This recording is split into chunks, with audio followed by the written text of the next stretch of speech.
Hello guys, welcome to SPPS school. Today we see chapter 3 चुनाव और प्रतिनिधित्व of 11th class political science. Watch the video from start to end. If you like the video, then please like and share. आइए हम chapter 3 चुनाव और प्रतिनिधित्व का solution कर लेते हैं। ठीक है, पहले हम इसमें मुख्य बिंदु देखते हैं। 1984 के लोकसभा चुनाव में कांग्रेस पार्टी ने 543 में से 415 सीटें जीती, जो कुल 80% से भी अधिक हैं। ठीक है, नेक्स्ट पॉइंट देखते हैं। पूरे देश को 543 निर्वाचन क्षेत्रों में बांट दिया गया है। प्रत्येक निर्वाचन क्षेत्र से एक प्रतिनिधि चुना जाता है और उस निर्वाचन क्षेत्र में जिस प्रत्याशी को सबसे अधिक वोट मिलते हैं उसे निर्वाचित घोषित कर दिया जाता है। ठीक है, नेक्स्ट पॉइंट देखते हैं। लोकसभा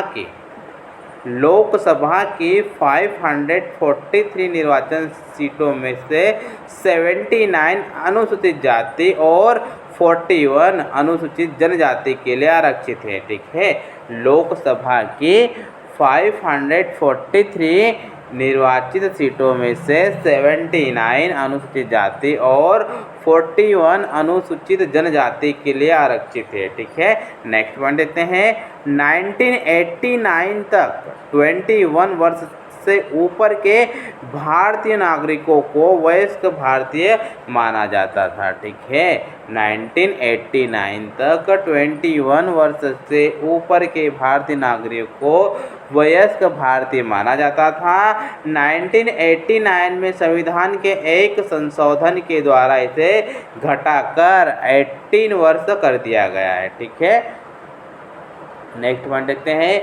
लोकसभा का विधानसभा चुनाव में खड़े होने के लिए उम्मीदवार को कम से कम 25 वर्ष का होना चाहिए। ठीक है, लोकसभा या विधानसभा चुनाव में खड़े होने के लिए उम्मीदवार को कम से कम 25 वर्ष का होना चाहिए। ठीक है, नेक्स्ट पॉइंट देते हैं।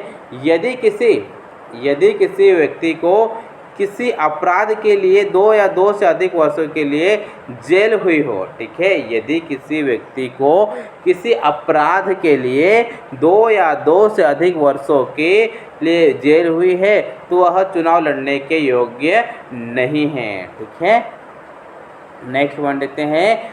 भारतीय संविधान का अनुच्छेद 324 निर्वाचनों के लिए मतदाता सूची तैयार कराने और चुनाव के संचालन का अधीक्षण, निर्देशन और नियंत्रण का अधिकार एक स्वतंत्र निर्वाचन आयोग को देता है। ठीक है, नेक्स्ट पॉइंट देखते हैं। 1993 में 2 निर्वाचन आयुक्तों की नियुक्ति हुई। ठीक है, 1993 में 2 निर्वाचन आयुक्तों की नियुक्ति हुई और निर्वाचन आयोग बहुसदस्यीय हो गया।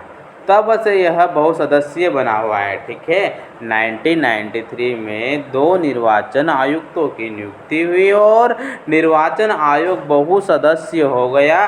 तब से यह बहुसदस्यीय बना हुआ है। ठीक है, नेक्स्ट देखते हैं। संविधान मुख्य निर्वाचन आयुक्त और निर्वाचन आयुक्तों के कार्यकाल की सुरक्षा देता है। ठीक है, संविधान मुख्य निर्वाचन आयुक्त और निर्वाचन आयुक्तों के कार्यकाल की सुरक्षा देता है। उन्हें 6 वर्षों के लिए अथवा 65 वर्ष की आयु तक के लिए नियुक्त किया जाता है। ठीक है, भारत के संविधान के अनुच्छेद 324 के तहत भारत में शांतिपूर्ण व निष्पक्ष चुनाव संपन्न कराने के लिए एक चुनाव आयोग के गठन की व्यवस्था की है। ठीक है, अब हम इसमें क्वेश्चन आंसर डिस्कस कर लेते हैं। फर्स्ट क्वेश्चन दिया गया, first past the post system क्या है? First past the post system क्या है, इसका आंसर देख लेते हैं। चुनाव व्यवस्था में जिस प्रत्याशी को अन्य सभी प्रत्याशियों से अधिक वोट मिल जाता है, चुनाव व्यवस्था में जिस प्रत्याशी को अन्य सभी प्रत्याशियों से अधिक वोट मिल जाता है उसे निर्वाचित घोषित कर दिया जाता है। विजयी प्रत्याशी के लिए यह जरूरी नहीं है कि उसे कुल मतों का बहुमत मिले। विजयी प्रत्याशी के लिए यह जरूरी नहीं है कि उसे कुल मतों का बहुमत मिले।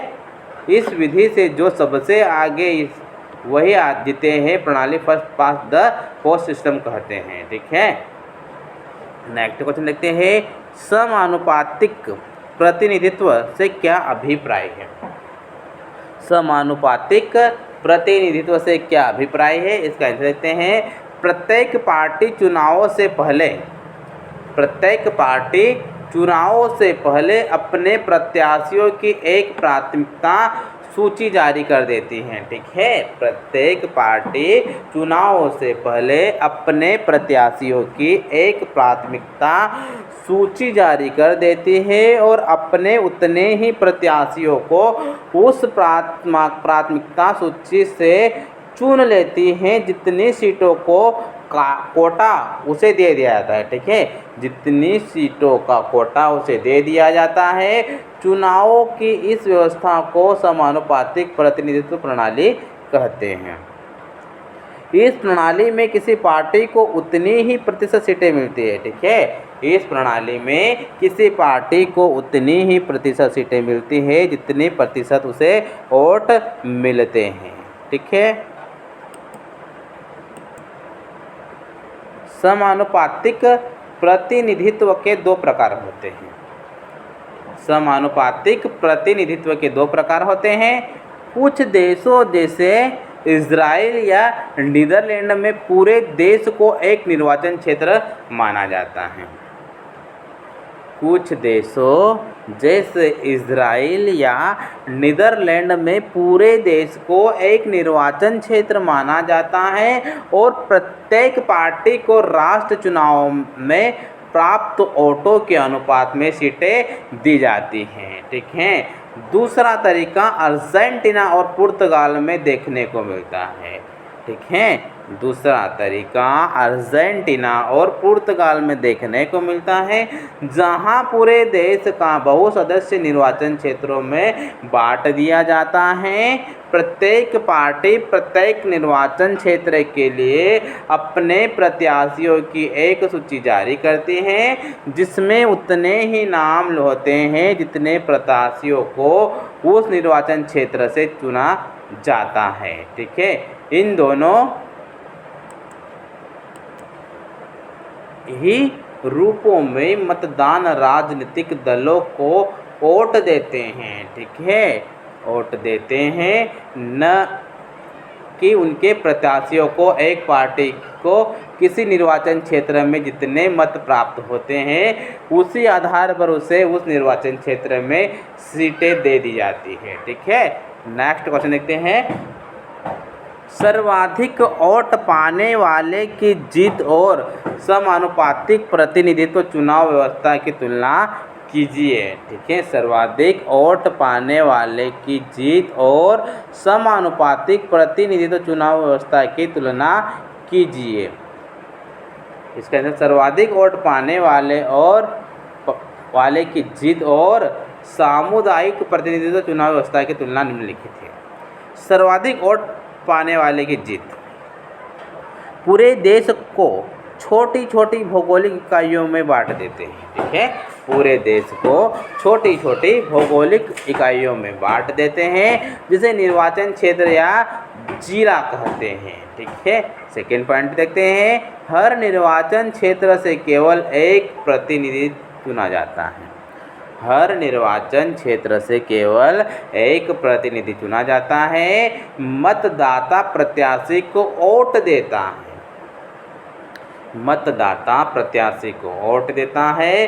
पार्टी को प्राप्त वोटों के अनुपात से अधिक या कम सीटें विधायिका में मिल सकती हैं। ठीक है, विजयी उम्मीदवारों को जरूरी नहीं कि वोटों का बहुमत मिले। ठीक है, विजयी उम्मीदवारों को जरूरी नहीं है कि वोटों का बहुमत मिले। उदाहरण के लिए यूनाइटेड किंगडम और भारत। समानुपातिक प्रतिनिधित्व, अब हम देखते हैं समानुपातिक प्रतिनिधित्व। ठीक है, किसी बड़े भौगोलिक क्षेत्रों को एक निर्वाचन क्षेत्र मान लिया जाता है। ठीक है, किसी बड़े भौगोलिक क्षेत्र को एक निर्वाचन क्षेत्र मान लिया जाता है। पूरा का पूरा देश एक निर्वाचन क्षेत्र में गिना जा सकता है। नेक्स्ट देखते हैं, एक निर्वाचन क्षेत्र से कई प्रतिनिधि चुने जा सकते हैं। नेक्स्ट वन देखते हैं, मतदाता पार्टी को वोट देता है। मतदाता पार्टी को वोट देता है। हर पार्टी को प्राप्त मत के अनुपात में विधायिका में सीटें हासिल होती हैं। विजयी उम्मीदवारों को वोटों का बहुमत हासिल होता है। विजयी उम्मीदवारों को वोटों का बहुमत हासिल होता है। उदाहरण के लिए इजराइल और नीदरलैंड। ठीक है, नेक्स्ट क्वेश्चन देखते हैं, सर्वाधिक वयस्क मताधिकार से क्या अभिप्राय है? सर्वाधिक वयस्क मताधिकार से क्या अभिप्राय है? आइए हम इसका आंसर देख लेते हैं।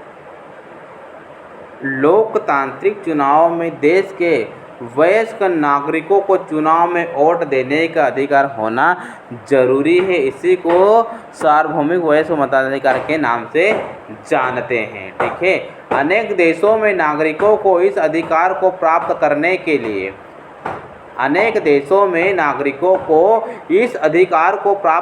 के लिए अपने शासकों से बहुत लंबी लड़ाई लड़नी पड़ी। बहुत से देशों में तो महिलाओं को यह अधिकार काफ़ी देर से और बड़े संघर्ष के बाद मिला है। भारतीय संविधान निर्माताओं ने एक महत्वपूर्ण निर्णय के द्वारा प्रत्येक वयस्क भारतीय नागरिक को वोट देने का अधिकार प्रदान किया है। ठीक है, नेक्स्ट क्वेश्चन देखते हैं, विशेष बहुमत का अर्थ क्या है? विशेष बहुमत का अर्थ क्या है? इसका आंसर देखते हैं। विशेष बहुमत का अर्थ है उपस्थित और मतदान करने वाले सदस्यों को 2/3 बहुमत और सदन की कुल सदस्य संख्या का साधारण बहुमत। ठीक है, नेक्स्ट क्वेश्चन देखते हैं, भारत के निर्वाचन आयोग के पास क्या काम है? उनका वर्णन कीजिए। भारत के निर्वाचन आयोग के पास क्या काम है? उनका वर्णन कीजिए। आइए हम इसका आंसर देख लेते हैं। भारत के निर्वाचन आयोग के पास काफ़ी काम है। ठीक है, भारत के निर्वाचन आयोग के पास काफ़ी काम है जो निम्न प्रकार से हैं। ठीक है, जो कि निम्न प्रकार से हैं। वह मतदाता सूचियों को नया करने के काम की देखरेख करता है। वह मतदाता सूचियों को नया करने के काम की देखरेख करता है। पूरा प्रयास करता है कि मतदाता सूचियों में गलतियां न हो। ठीक है, कि मतदाता सूचियों में गलतियां न हो, अर्थात पंजीकृत मतदाताओं के नाम न छूट जाए और न ही उसमें ऐसे लोगों के नाम हो जो मतदान के अयोग्य हो या जीवित ना हो। नेक्स्ट देखते हैं, वह चुनाव के समय वो चुनाव का पूरा कार्यक्रम तय करता है। इस कार्यक्रम में निम्न बातों का उल्लेख होता है। चुनाव की अधिक घोषणा, नामांकन प्रक्रिया शुरू करने की तिथि, मतदान की तिथि, मतगणना की तिथि और चुनाव परिणामों की घोषणा। ठीक है, इस पूरी प्रक्रिया में निर्वाचन आयोग को स्वतंत्र और निष्पक्ष चुनाव कराने के लिए निर्णय लेने का अधिकार है। ठीक है, वह पूरे देश में किसी राज्य या किसी निर्वाचन क्षेत्र में चुनाव को इस आधार पर स्थगित इस आधार पर स्थगित या रद्द कर सकता है कि वहाँ माकूल माहौल नहीं है ठीक है कि वहाँ माकूल माहौल नहीं है तथा स्वतंत्र और निष्पक्ष चुनाव कराना संभव नहीं है। निर्वाचन आयोग राजनीतिक दलों और उनके उम्मीदवारों के लिए एक आदर्श आचार है। ठीक है कि उनके लिए एक आदर्श आचार है। संहिता लागू करता है वह किसी भी निर्वाचन क्षेत्र में दोबारा चुनाव कराने की आज्ञा दे सकता है। ठीक है यदि उसे लगे कि मतगणना प्रक्रिया पूरी तरह से उचित और न्यायपूर्ण नहीं थी तो वह यह दोबारा मतगणना कराने की भी आज्ञा दे सकता है। ठीक है।